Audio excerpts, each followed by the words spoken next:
સુરેન્દ્રનગર જિલ્લામાં વિદેશી દારૂ ઝડપાવાનો કિસ્સો યથાવત। ચોટીલા હાઈવે પર એસએમસીએ જપ્ત કર્યો દારૂનો જથ્થો। બાલદેવ હોટેલ પરિસરમાંથી 87.83 લાખનો મુદ્દામાલ જપ્ત। એક આરોપી પકડાયો।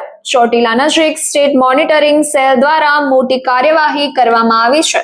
15 ડિસેમ્બર 2025ના રોજ બાલદેવ હોટેલના પાર્કિંગમાંથી ₹87.83 લાખનો વિદેશી દારૂનો જથ્થો ઝડપી પાડવામાં આવ્યો। એસએમસી ટીમે કુલ 6550 વિદેશી દારૂની બોટલો જપ્ત કરી હતી, જેની કિંમત ₹72.05 લાખ આંકવામાં આવી છે। દારૂ ઉપરાંત લાખનું એક વાહન, એક મોબાઈલ ફોન, 250 કાર્ડલી ફીડ બેગ્સ, 60 રોકડા અને અન્ય મળી કુલ 87,83,560નો મુદ્દામાલ જપ્ત કરવામાં આવ્યો। જિલ્લામાં વારંવાર દારૂનો મોટો જથ્થો ઝડપાતા સ્થાનિક પોલીસ પર પ્રશ્નાર્થ। ચોટીલા પોલીસ સ્ટેશનમાં પ્રોહિબિશનની વિવિધ કલમો હેઠળ ગુનો નોંધી કાયદેસરની કાર્યવાહી હાથ ધરવામાં આવી છે।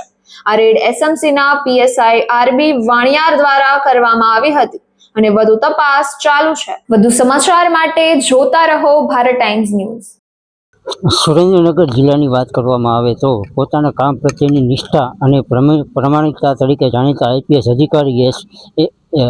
અધિકારી પ્રેમસુખ ડેલુ દ્વારા જ્યારથી સુરેન્દ્રનગર જિલ્લાના એસપી તરીકે ચાર્જ સંભાળવામાં આવ્યો છે, ત્યારથી જિલ્લાના બુટલેગરો આમાંથી તેમજ અસામાજિક તત્વો ક્યાંક ને ક્યાંક ભૂગર્ભમાં ચાલ્યા ગયા છે, અથવા તો અમુકે પોતાના કારોબાર મૂકીને પોતાના કારોબાર સંકળીને પોતાના ઘરે જ રહેવાનું પસંદ કર્યું છે।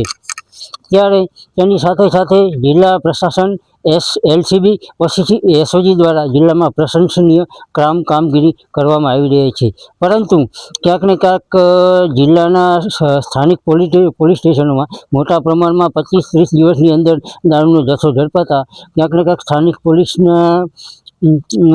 સ્થાનિક પોલીસોની અંદર કહેવાતા વહીવટદારો અથવા મળતીયારો દ્વારા બુટલેગરો તેમજ અસામાજિક તત્વોની ઉપર રહેમ નજર રાખી રહ્યા હોય તેવું જણાવી રહ્યું છે। Bharat time news, Naresh Solanki, Surendranagar.